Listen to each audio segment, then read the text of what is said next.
Thank you, Zoya. Great Ydeas came about at YWCA's 80th birthday in 2009 when the board of YWCA wanted to give a birthday present to the membership of the YWCA Canberra. And so they came up with the concept that over the next 10 years they would give out $8,000 in startup grants, or for anything really, for young women and members of the YWCA. And since then we've actually had a few other partners top that up, so we're now in a position to give out $10,000 worth of grants to members of the YWCA.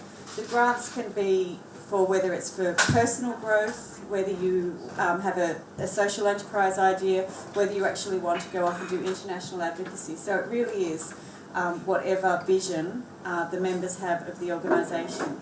And this evening we have three amazing Great Ydeas recipients who are going to tell you about their Great Ydeas and what makes them change makers in Canberra. Thank you. Thank you very much, Fran. I'm just going to pop this back on here. So before we actually get stuck into the panel, I'd just like to acknowledge the traditional owners of the land that we're meeting on and pay my respects to their elders past and present. So Fran's kind of given a bit of an introduction to what we'll be talking about today, but by way of background, it is the Changemakers Festival at the moment, which is such a great opportunity for us to talk about making change in our society, social innovation, and specifically what are the things that make these guys want to make that kind of change. So I'm going to introduce each of our panellists and get them to talk a bit about their Great Ydeas project. So to my right is Caitlin Sandercock, and Caitlin's project is the Development and Aid Workers Network.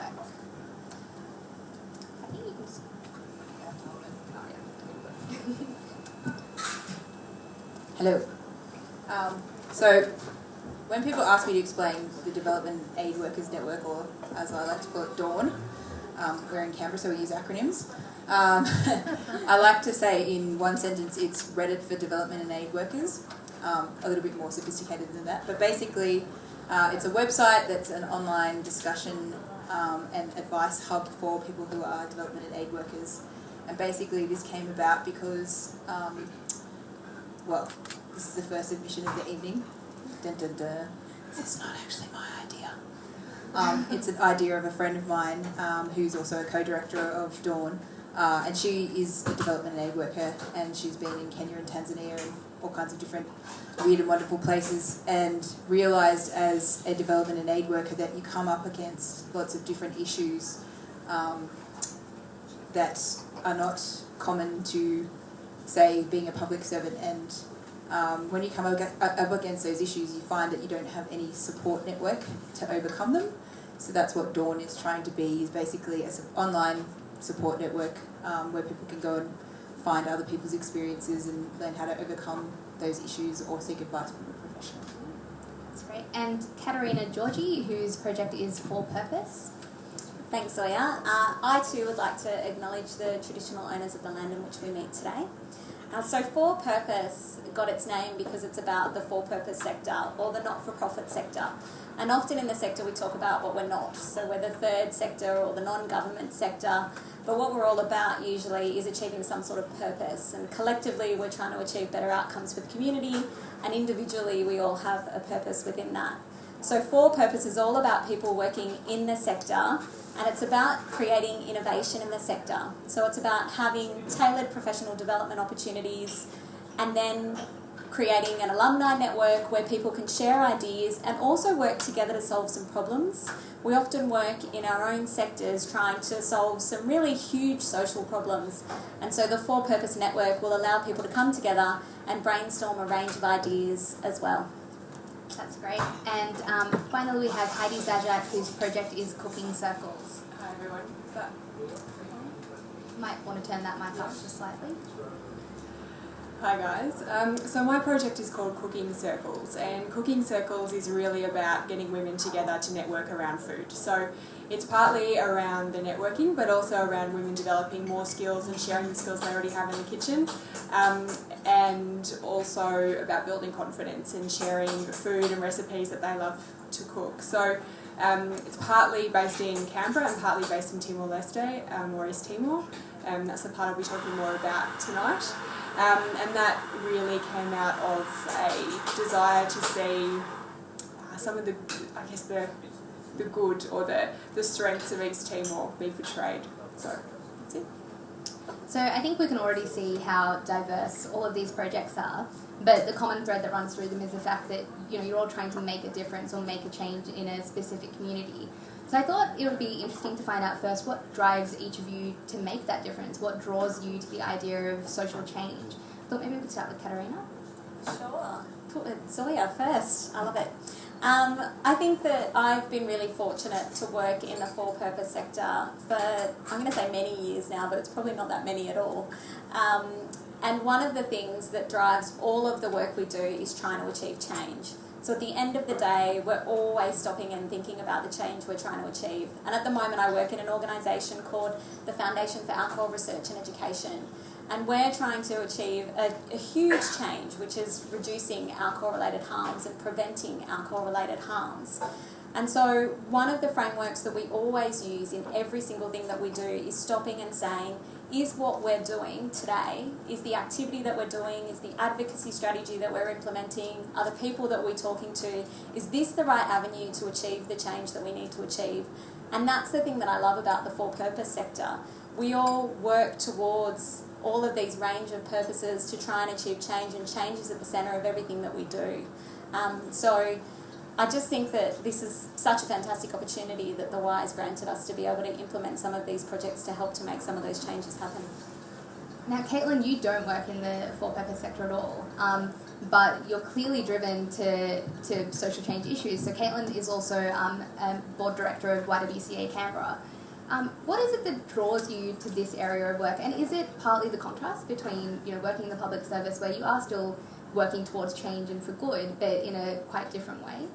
Yeah, that's actually a really good way of putting it, and I was just saying to someone before that's basically whenever I feel like I'm a little bit frustrated with the I guess the restrictions you have on yourself as a in working in the public service that's why I find fulfillment out in my outside activities, because I feel like I have a lot more control over those sorts of things, and I can take a different tact, and I feel like I can, even if it's small things, I can achieve some really tangible things. And I guess what drives me to change in this particular project was that basically, as I said, it's not my idea.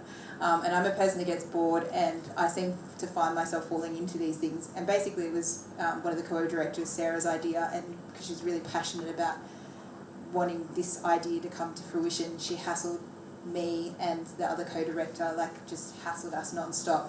And I had this conversation with someone at a wedding a couple of weeks ago, and she came up to me, we were talking about ideas, and she said, I've got this really great idea, but I don't know how to enact it, I need a doer. And I said, yeah, that's what I am. I'm a doer. I don't have ideas, I'm a doer.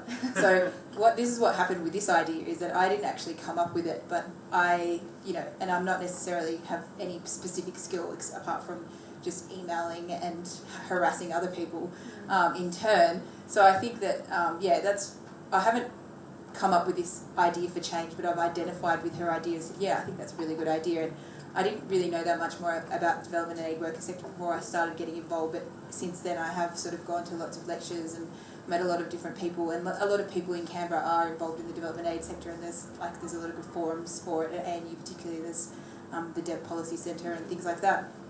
So I think that has sort of clarified that I really identify with this, and I see that it's something that needs to be done, but it just happened to be someone else that came up with the idea, and I'm helping to enact it.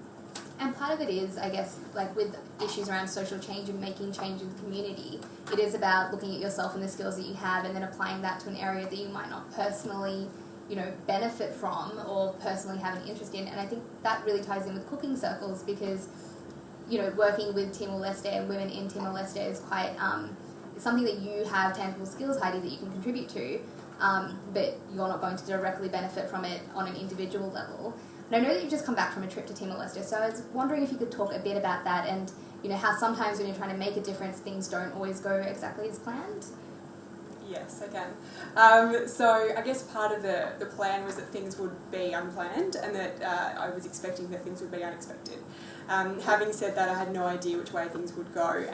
I'd been to Timor-Leste for my first time back in 2012, and that was actually some women in Timor were wanting to set up a YWCA, so I went with the Y.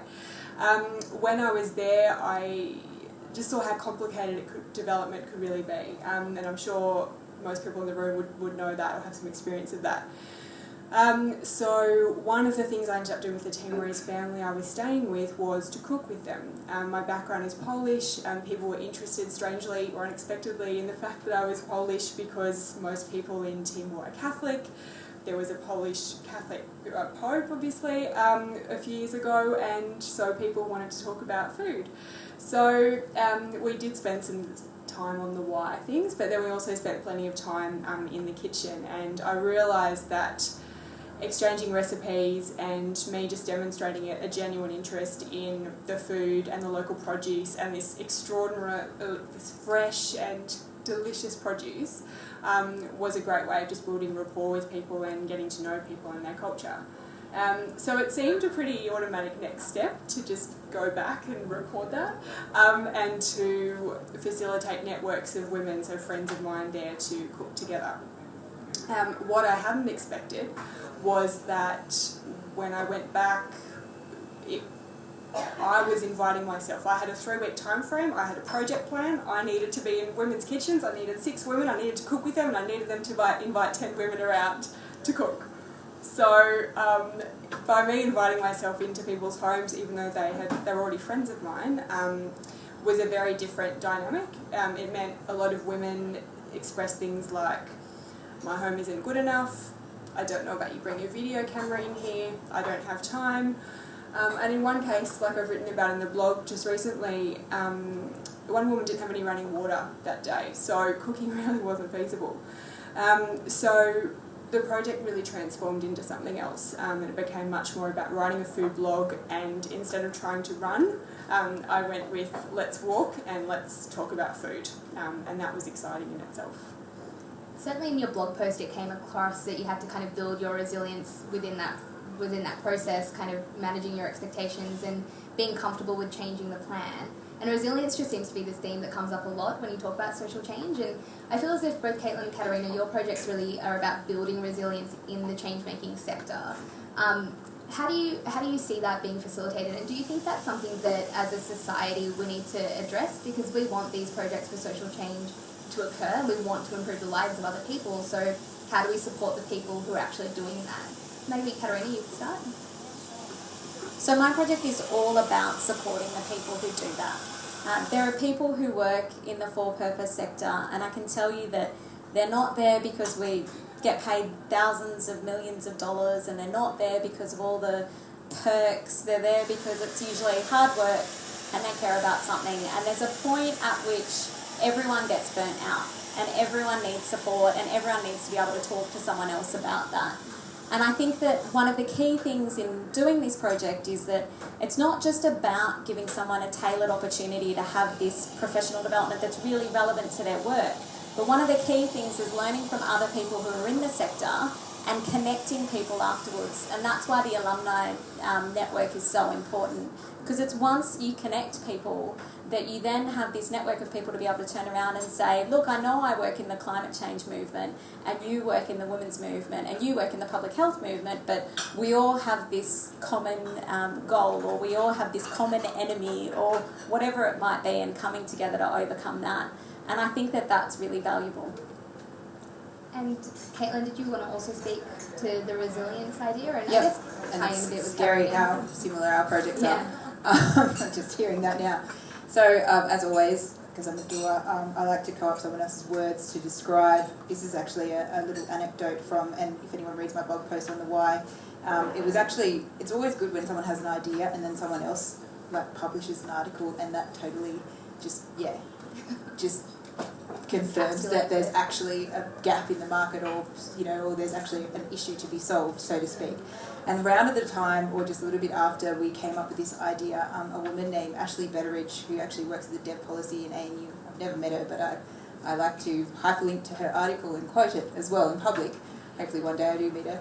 And she was a volunteer for what used to be Australian Volunteers International, and now it's called AVID, so Australian Volunteering International Development, and that's the government-funded program where they send people basically for 8 months, 12 months, 18 months to a developing country, and they work with a local NGO. And this is her blog post that basically kind of illustrates the issue with development and aid work, not just in Australia but elsewhere. So this cuts across Timor-Leste as well. So these are her words. I was in Timor-Leste for the first half of 2012 on an AVID assignment delivered through Austraining International, one of 3 partners that implement the program. The assignment was meant to be 18 months long. However, I ended it early after 6 months, in part because I was offered a consultancy elsewhere, but mostly because I was very frustrated after receiving no support in country to bridge problems. I was not being fully used by my host organisation due to the unwillingness of one of my counterparts to work with me. Without cooperation with this individual, it was impossible for me to make any meaningful progress on the key outcomes for the assignment, or to start the ball rolling on any kind of sustainable change, including that lofty goal of capacity building. Upcoming management changes in the host organisation also meant that the following 6 months would be a transition phase where these problems were unlikely to be addressed. Despite the notification of the problems to Austraining's in-country office, I received no intervention or advice from them on how to improve the situation.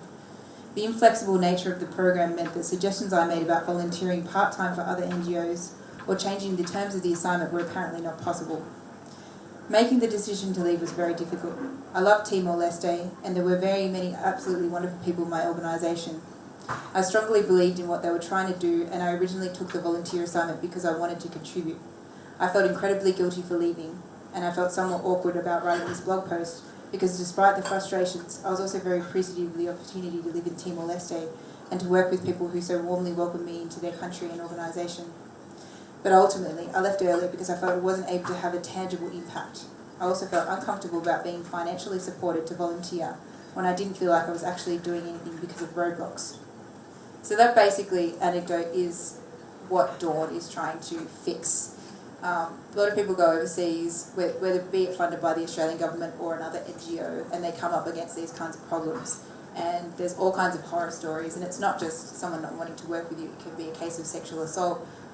Sarah, one of the co-directors, has all kinds of crazy stories about, working with someone working with a manager who, was beating up his wife in front of employers, and she went to complain about it and then got her contract terminated. All kinds of things, and there's absolutely no recourse.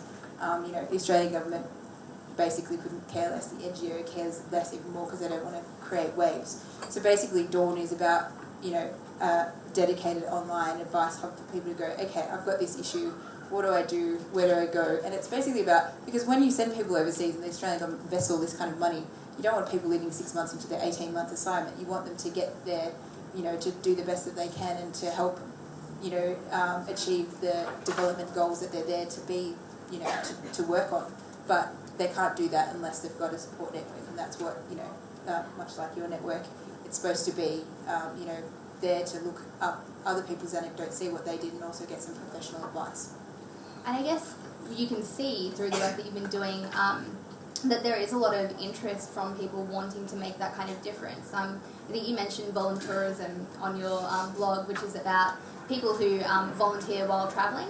And often, you're paying to be able to volunteer for an organisation overseas, and it just points to the fact that a lot of people are really dedicated to wanting to make a difference and wanting to make a change, to the point where they're willing to fork out their own money for it, but there's not really the support for those people. I wanted to get a bit personal now. I was wondering if you could talk a bit about how you want, like, what's the main difference, the key difference that you would like to make through your projects. If there was one outcome that you could achieve, what would that be? Heidi? I know it's big, but I think it's allowed to be. Look, it's that women in East Timor are socially connected and are confident in who they are. It's pretty much, the vision and mission of the YWCA of Canberra as well. It's that women are reaching their potential. There are so many young and fabulous women. I just think of the friends that I have in East Timor, and they're the same age as me, fantastic women who've got a lot to offer. For me, it doesn't come down to whether women are working or whether they're at home as full-time mums, and for me, I think the same way as that in Australia. It's not about whether women are working, whether they're working or stay-at-home mums. It doesn't matter so much. What matters is that they have choices and they're able to reach their potential. What we're seeing in Dili is a lot of women who are moving in from the countryside, who are moving because they don't have opportunities in their village or because they've got to flee. There's so many reasons why. But they might move to Dili and then not have any access or very little access to a community or a network of support. Now, if they've left their family at home, let's assume too they've moved from an area where they're not speaking Tetum, which is the national language, but spoken mainly around Dili and not spoken in all villages. So let's assume they can't speak the language, they don't know people, they don't yet have a network of people through a university or a school or any employment or any social network. The risks that they already face as a woman in terms of domestic violence, in terms of poverty, all the things that you can imagine and would assume, I suppose, just become exacerbated when a woman isn't connected. So for me, I know that's a long answer, but that's the explanation behind it as to why I think that women being socially connected and the idea of cooking circles is, yeah, sure, it's about food, but it's also really about using food as a mechanism to get women to connect, doing something that most women do anyway, which is cooking for their families, and helping women share recipes, talk about food, cook, and connect.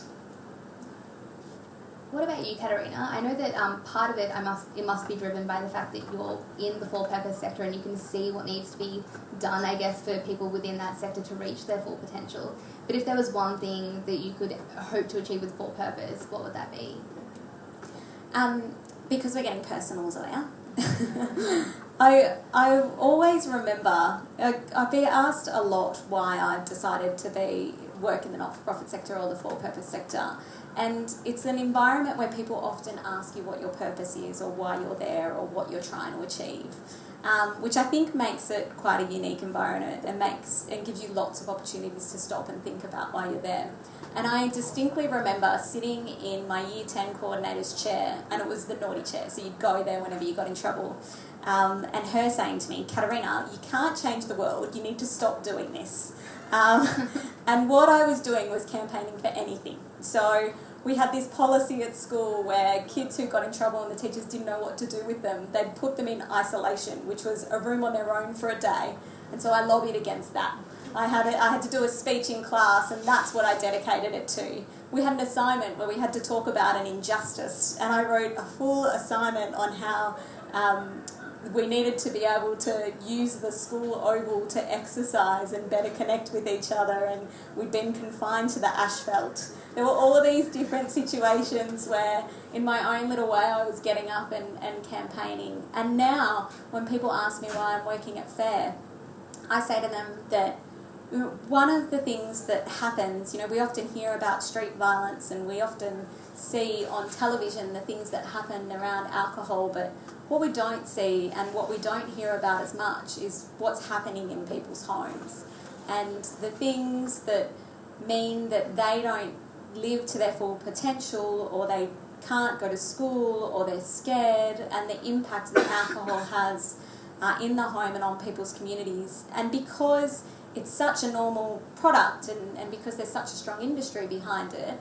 it's something that we don't often question. And I think that one of the things and one of the reasons why I work in the for-purpose sector is because I really do believe that we're not all born equal. I think we all know that being here.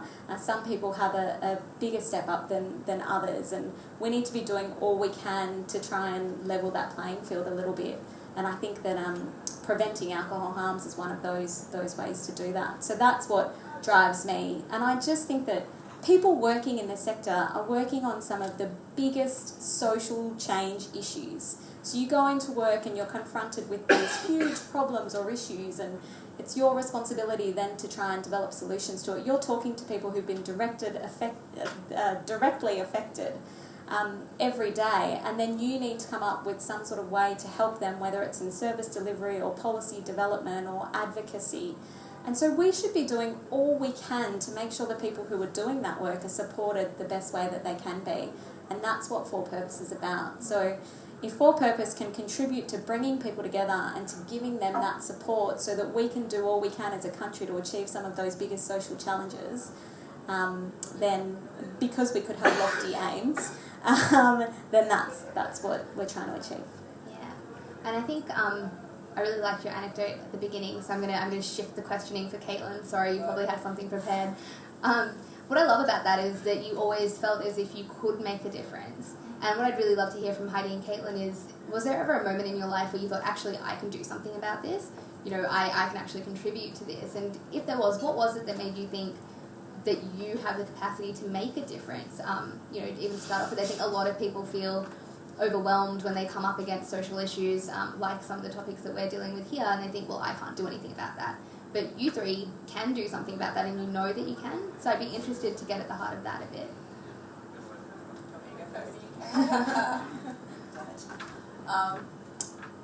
I think that's probably something I've only realised in the last couple of years. I feel like I've always gotten involved in lots of different things, but never really felt like I've achieved very much. I think that if you, it's like writing an essay. If you break it down into little chunks, it's much easier to achieve. And then every time I do something like get the grant and then get the website up, I feel like, yeah, I've done something. It might not be contributing to the overall. I mean, it might not be achieving the overall goal, but it's contributing towards it, and that is what makes me feel like I'm actually doing something, productive. Yeah. And I think that I think it's just dedication, and that's something that I used to do a lot of different volunteer things throughout school and university, but I probably jumped from one to one too quickly and got impatient, and you really need to be dogged, and consistency is the key, and that's something that I realised. And it's funny, the other day, a couple of months ago, everyone's got LinkedIn these days. I've got LinkedIn, and it ticked over to 2 years on Dawn. I've been working with this 2 years, and we've only just got the website, and it's like, oh god, we worked on this for so long, and we've only just got it done. But then at the same time, that's what it takes, it takes a really long time to do these things. So I feel like that's, now that I've realised that you've just got to be consistent. It seems like a simple lesson that I should have learned a long time ago, but anyway, it takes some people longer than others. But yeah, I feel like that, has given me a lot more confidence. Yeah, and I guess it is kind of... Does that answer your question? No, it does. It's I guess what you're saying is it's being aware of your skills and what process you need to undertake to actually make that change, instead of thinking to yourself, well, I as one person cannot change the entire sector for development aid work. And I also don't feel I've always been jealous of people, sorry for stepping over other people, that I don't necessarily have any specific skills, because I'm, I did a liberal arts degree, and I, work in public service and do lots of spreadsheets and emails and things like that. I think that sound like very specific skills. Yeah, well, specific in, administration, but that actually, sometimes you need people just to email and be dogged and harass the crap out of people to get other things done, and that's how you do them, and I've realised that, that works as well. You don't necessarily need to be this grand architect that, I don't know, is a lawyer or something like that, No disrespect to lawyers, I admire you fully, but I just haven't got the patience to do a law degree.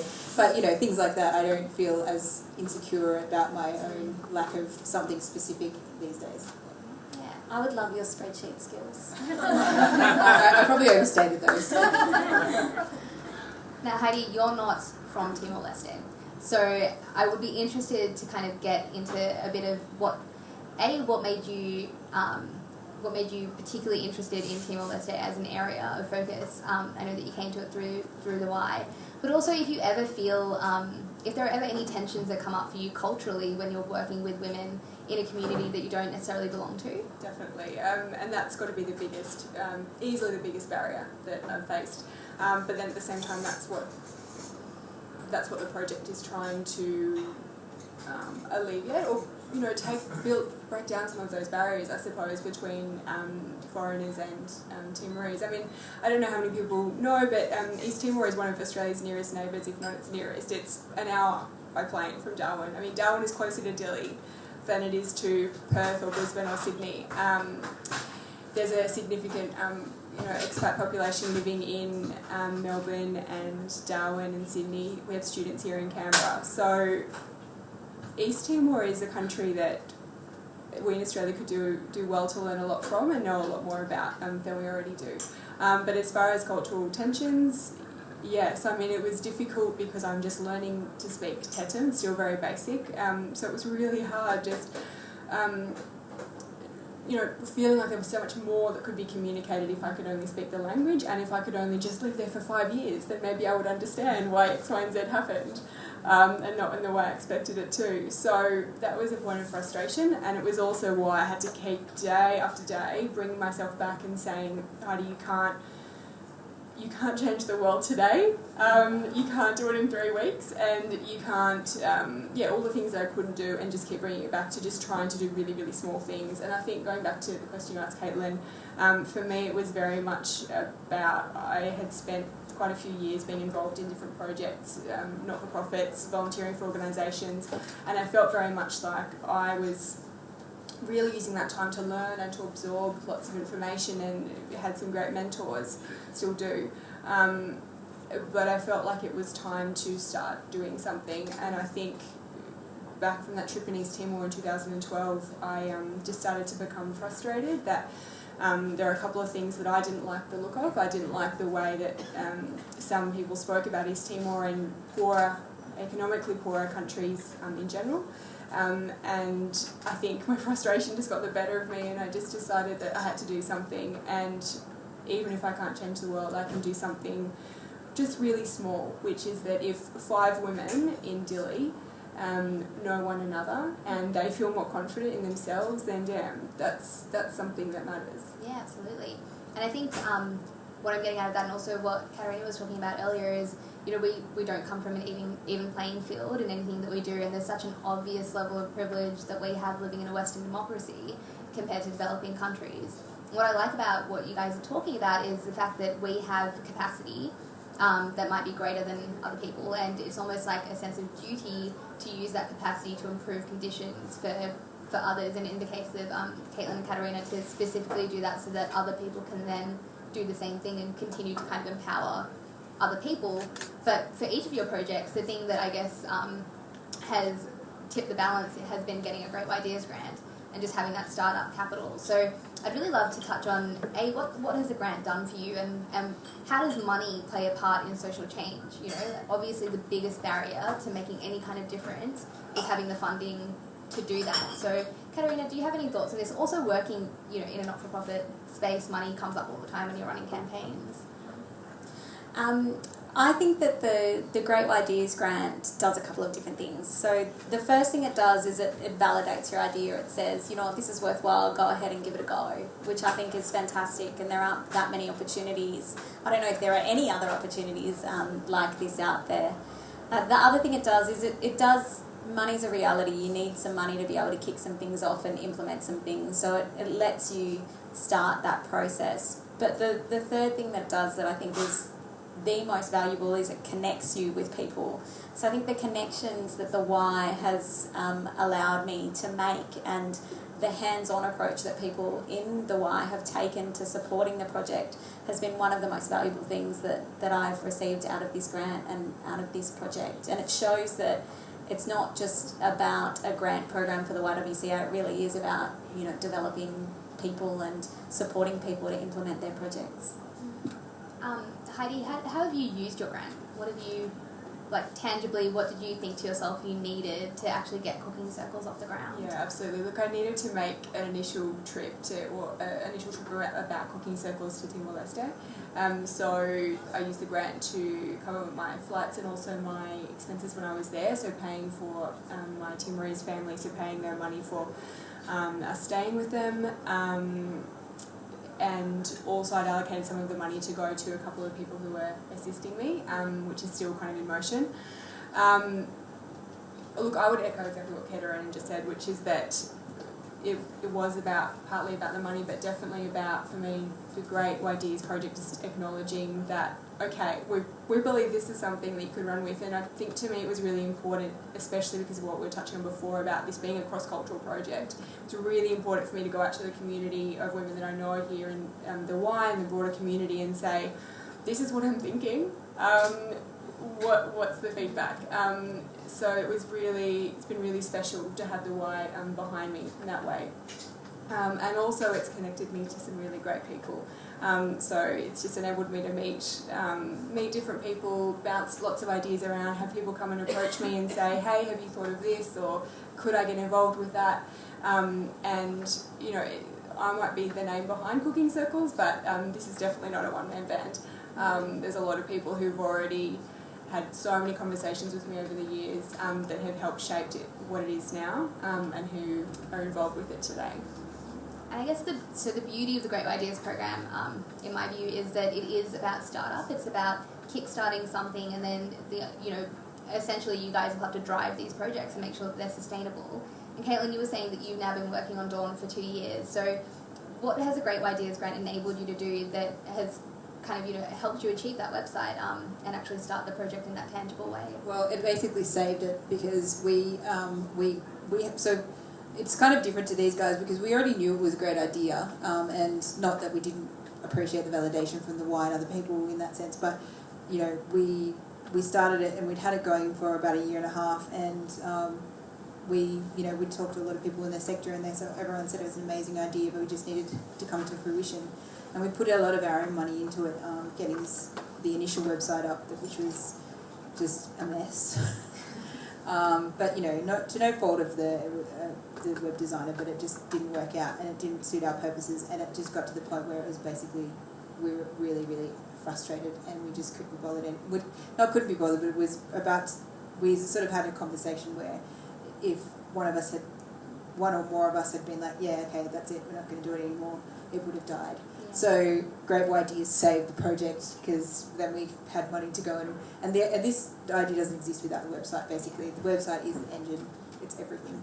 It's the fora which people, it's the receptacle for all the ideas and advice and everything like that. So it saved the project definitely, and for that we're very extremely grateful.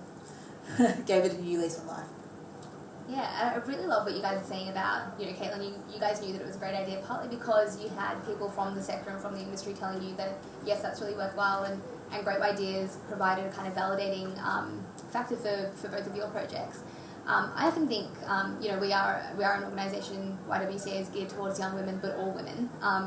And some of the barriers that people experience when it comes to actually making change in the community is just not feeling like their idea is good enough, or surely someone's already thought of this, or why would anyone want to donate to this specific cause.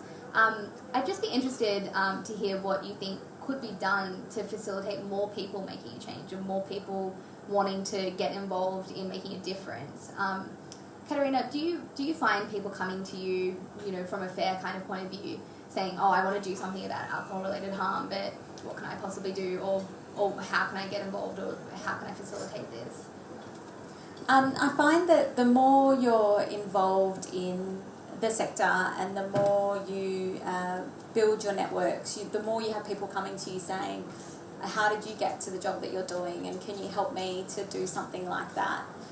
So you then connect with them and help them in whatever way possible, show them the different approaches that you might take, or help them out.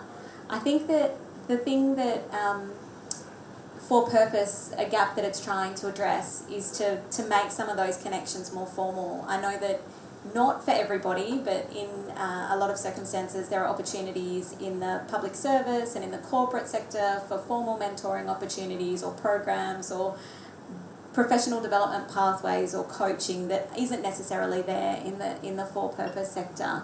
And so I think that coming together and saying, you know what, you have all the skills it takes, let's work together to develop some of those, is the best thing that we can offer each other. And I've certainly had that from people in the sector, people who've been my boss or who I've worked with over the year, who I catch up for coffee and grab advice from, and that's the best thing to help each other out, to help each other to realise that we can all contribute to creating change. Yeah, absolutely. And Heidi, maybe looking specifically at women in Timor-Leste, for young women within the community who actually want to start making a difference for themselves and within themselves, what do you think they need to facilitate that? Is it a case of money? Is it a case of tangible capital that needs to be provided first? Partly that. Partly the same as what we're seeing for Great Ydeas, that the money has enabled us to do things and kind of forced us to do things because you have the money and then you've got to go with it. Yeah. But it's very much about having people around you that believe in you, and I think initially having the confidence to be able to put an idea forward and then to run with it, but also to have the support from the community around you. So, it's interesting, but it's so similar to exactly what we're saying here in Canberra. Caitlin, anything to add on that particular note? Just to go back to what I said originally is that there's a lot of ideas people and there's a lot of doers that don't know they're doers and don't necessarily need too many skills. So maybe, I mean, all the things that I've ever come involved in has been by pure coincidence. So someone dragged me along to a workshop here or something there, and then I've suddenly got involved and then realised that, 6 months later that I'm fully involved, and, that kind of thing. I think that, that if it's to make more people change makers, Changemakers is a good, no offence to the Changemakers Festival people, but I think sometimes people are intimidated by that kind of turn of phrase, because they think, oh, like me, I don't have any ideas, I don't know what I would do, I don't have any skills, like, I don't know how you could make that easier, but just to say, hey, put up an ad, have you got time, have you got passion, crowdsourcing is that, and there is a lot of good crowdsourcing online, like Start Some Good, and those kinds of things. Maybe they just need to be more widely proliferated. If anyone doesn't know what Start Some Good is, it's both a crowdfunding and crowdsourcing site where you basically, if you've got an idea, you can either get money for it, you can also get people who will say, hey, I'm a lawyer and I'm willing to give you, 10 hours of pro bono for, or if they like your project, or you can approach them, they can approach you. And I think it's a really good idea, for people who, have some skills or some, nondescript skills but just want to get involved in something. Maybe that would make more people get involved to, to help change. Yeah, so capacity building, but also just linking people to other people who can help. I'm going to ask one last question, then I might see if anyone in the audience would like to ask any questions. But on a really practical level, we'll be opening up applications for Great Ydeas early next year, and there are always a lot of people who would like to apply, and you guys are successful. So, do each of you have a piece of advice that you would give to someone wanting to actually write a Great Ydeas application? Like, what do you think it was about your application that stood out, and any advice that you have on how to write a really amazing application for a grant? You all look stumped, like, I don't know how I got that grant, it was a complete fluke. Pretty much. It's actually a hard question to answer, but look, I think having a vision, I think knowing and being able to make that clear, but I think when you, God, sorry, I'm going to get soppy on you, but I think when you know inside kind of what you're trying to achieve and what you stand for and what you believe in, it's then being able to just convey that on paper, and also having a good practical plan and showing that you've got a good sense of how that could affect community and some of the challenges there. But I think that really comes through. I previously submitted a Great Ydeas application the year before, and really it was kind of this is something I think could work, but it didn't get through. And whereas this time I was really clear about what it was that had some value. So I think being able to capture that was helpful. I think part of what you just said there is, like, don't give up on your idea. You might not always get the first grant application, but that doesn't mean that you shouldn't develop what you're working on and apply for the next one. And that goes back to what I was saying before in terms of engaging other people. I can't tell you how many coffees I've had and wines, and just a few wines, about the project. And one of the biggest things I found that really made me, I guess, and the project evolve from 2013 to 2014 was speaking to people who adamantly disagreed with me and who come from very, very different walks of life. So I was talking to I've got a community development background, I'm in the not-for-profit, for-purpose sector, and I was talking to a lot of people in that space, and everyone was saying, yeah, great, amazing, fantastic. And then occasionally I'd come across somebody in a different walk of life who just thought it was ridiculous. Why would you do that? And do you know what you're doing? And initially that was really confronting. Yeah. I was shattered and my ego was bruised, but I realised there was some value in that. And I think that probably also helped me really refine the project, because it made me think about what this stands for, what I'm trying to achieve. It made me already answer the questions that, or the concerns and the challenges of the project, and really made it strong. Yeah, great. Katarina, was there one part of your application that you thought just, really nailed it for you, or is there a part of applying for grants that always kind of tears you down? Like, I know that budgets are probably the thing that I hate the most, not being a numbers person. What about you? I think the thing is getting feedback, like having someone have a look at it. We need to be able to be critical of each other's work and have someone just say, you know what, maybe I'd approach this in this way. And I'm the same with budgets. It's always good to have someone have a look at the numbers and just double check the adding up, which helps. Caitlin, did you work on your application kind kind of solo, or did you have help? Definitely with the not, no. And because we are a team of 3, used to be 4, but that's another story. And Sarah, the girl, the Ydeas girl, she is also a gun and works for all these different NGOs, and she is really good at rallying, so it was a collaborative effort. And I think part of what I'd just like to reiterate what Heidi said is, even if it's like, it doesn't have to be a problem that you need to solve, that doesn't need to be your project. It can just be something really cool that you want to share with the world. But as long as you can articulate that, that's, I think, is key to your grant, and people see that and they read it and go, yeah, that's a good idea. You know, like they understand where you're coming from, what you want to do with the money. Like it's all about articulating that. So I think a vision is really important. Excellent advice. Did anyone in the audience have a question that they would like to ask the panelists? Yes, Sarah? I really wanted to make a comment rather than ask a question. I had the privilege of being a board member for YWCA and was on the group assessing the applications. And I just really wanted to pick up on your question about why, what you have to do to get your application accepted. And from my point of view as an assessor, I want to see something that has value for money and something that demonstrates that you really thought about your project. So if I look at an application that says, hey, I want £20,000, my accent, you can tell where I came from, $20,000 because I want to be nice to people, well, you're going to get that slapped down for all sorts of reasons. I think that are self-explanatory. But if you can say, look, I want $1,500 and these are the outputs that I want to achieve, and this is how I'm going to achieve it, and this is my budget, then you're much more likely to get your application accepted. So, and I just want to say congratulations to these 3 wonderful women and what inspiration to us all. Absolutely. Thanks, Sarah. Was there another question over here? No? Yes? This one's directed to Kate and Dawn. You were talking that Dawn's like a Reddit, crowdsourcing, all that kind of stuff. Why not use like a development thread in Reddit? Why set up a separate website for this kind of thing? Excellent question. Because basically, I read out that anecdote to you guys before. It's kind of sensitive what people are talking about. It's not just your everyday workplace, complaint. And I don't think Reddit is a really good... Reddit's a great forum. If anyone who doesn't know what Reddit is, it's basically a big discussion forum about anything and everything on the internet.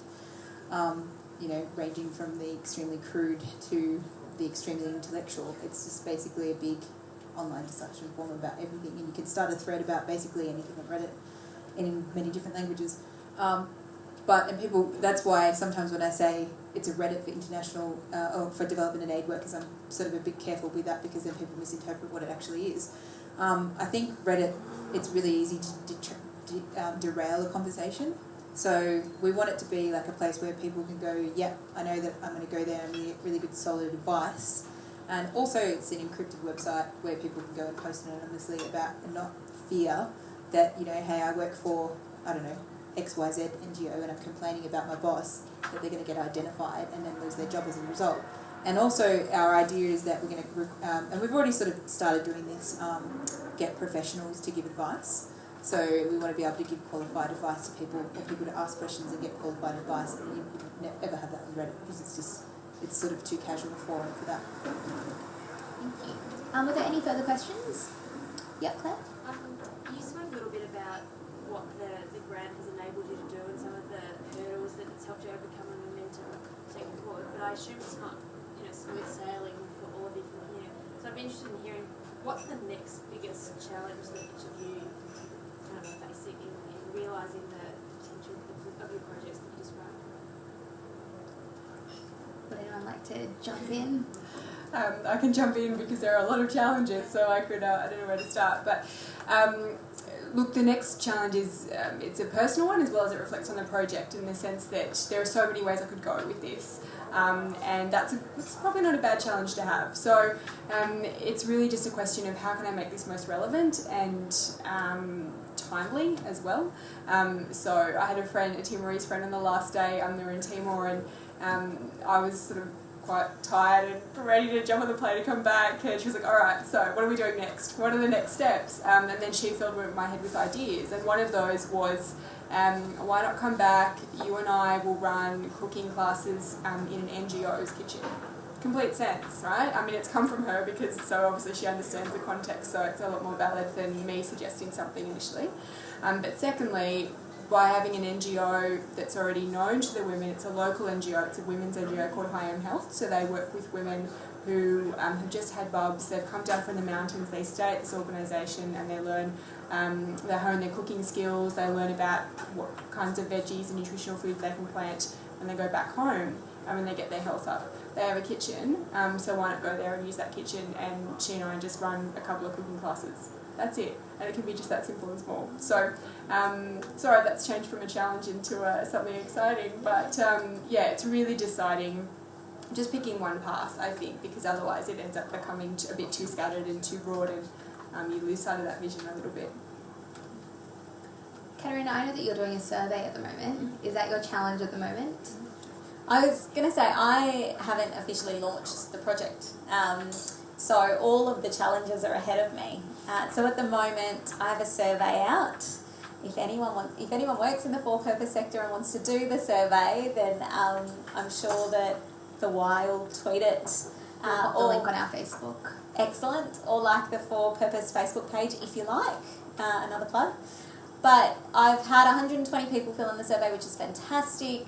I want to keep increasing those numbers, and that'll inform the first part of the projects that we start to roll out. So then the big challenge is getting people to come along and seeing if we are offering people what it is that they want, because we've had the conversations, we've done the research, but actually implementing is a whole new challenge. So the next challenge is launch and getting it kicked off and seeing what this network, alumni network looks like and what it becomes. Basically what she said, scary how similar our projects are. I think we've done a survey as well, and we've sort of done a lot of canvassing, that sort of thing. We've done a soft launch but not a hard launch because we've had some setbacks and whatnot, and I think it's build it and they will come, we hope. So that's what we're thinking. We really want people to engage with it, and we need content because it's a crowdsourced content. I mean, we're also developing content as well, but yeah, we're just hoping that people engage with the website and that will validate its existence. Great. Any final questions? Oh, two at once. I'm going to go this gentleman up the back, please. Hi, I'm Andrew. First, I want to say congratulations to all three of you. I've spent a big chunk of my life working in I love the term for purpose. That is so awesome. It is so much more positive than not for something else. Not for greed or... Thank you. I guess my comment rather than a question would be congratulations on for purpose. I love the cooking thing, okay, because it's a way of really connecting people at an earthy level. And I have to say to Kate, Gandhi once said that he was just a very stubborn man. So that doggedness,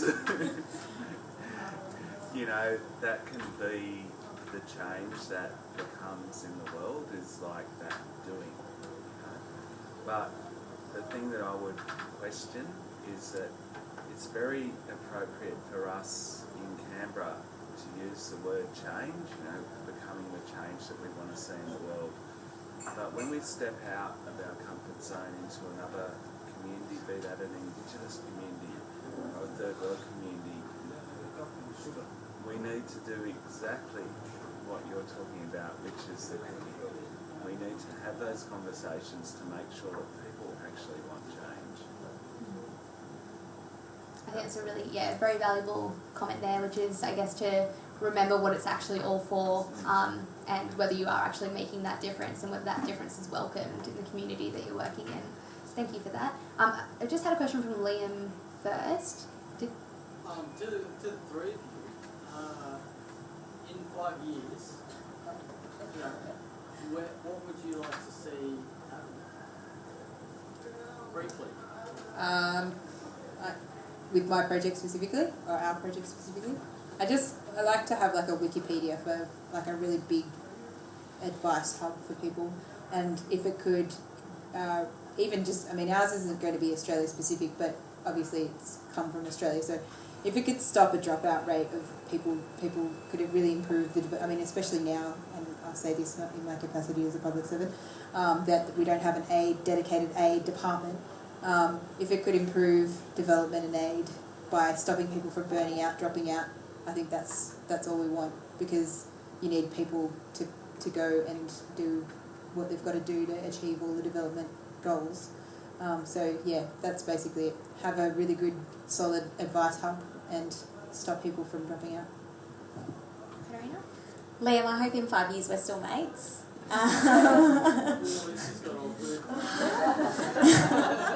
So hopefully that happens. And I think that the thing that struck me is that there are lots of organisations supporting organisations in the sector. And there are lots of organisations supporting senior management in the sector. But there aren't organisations for people in the sector and just connecting people in the sector and growing people in the sector. And I think that I would love to see this become that. I would love to see For Purpose become that. Start in Canberra and grow out and continue to bring people together for whatever common goal it is. If we're all trying to overcome a particular challenge, having a shared advocacy campaign, whatever it may be, I want it to be that forum that brings people together when we're having really tricky or difficult times to better approach shared problems. And so I do hope that For Purpose exists, and it's an organisation, and it's kicking on, and that you and I, Liam, are having a coffee talking about it. For me, it's, I think, Timorese people being able to say in the first couple of sentences when they describe their country something positive. There was one conversation at a bar with this was a foreigner mentioned I was doing a food blog, and she said, "What's there to write about? There's rice and there's root veggies, and why would you do that? I've been here for 5 years and there's nothing." Strangely and somewhat disturbingly, Timorese people were saying the same kinds of things to me. I don't believe that's true, and I don't believe that East Timor doesn't have a hell of a lot to actually offer us in the West to learn from, not just in terms of the food, but the culture and respect for elders, for example, and a whole lot of things I could list over a bottle of wine. But anyway, so I think it's being able to describe the good things about Timor. It's women having pride in who they are as individuals and their culture. I think there's been it's had a really turbulent history, and now this last decade of development work has come to define Timor by all the things that it's not. I think people are getting tired of that, and people get restless of that, so I think it's time to start talking about the things that Timor is. That's wonderful. Were there any, I'll take one last question, if there was anything else. No, well then I'm going to use this as an opportunity to do a small plug myself.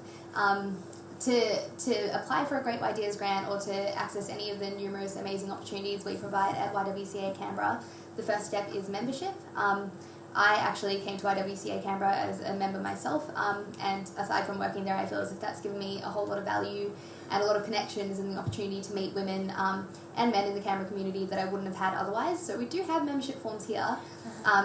It's just a really great way to be part of something that I think is an amazing movement for change in and of itself. I would be happy to talk to you about that after this formal process is over. We will have more information about Great Ydeas circulating early in 2015, but we do have lots of info on our newly designed website, so feel free to head there. And while you're there, you can check out the blog, which has an amazing post from each of these three ladies with more information on how to get involved with their projects and how to stay in touch with all of the wonderful things that they're going to achieve. So if I could have a round of applause for our panelists.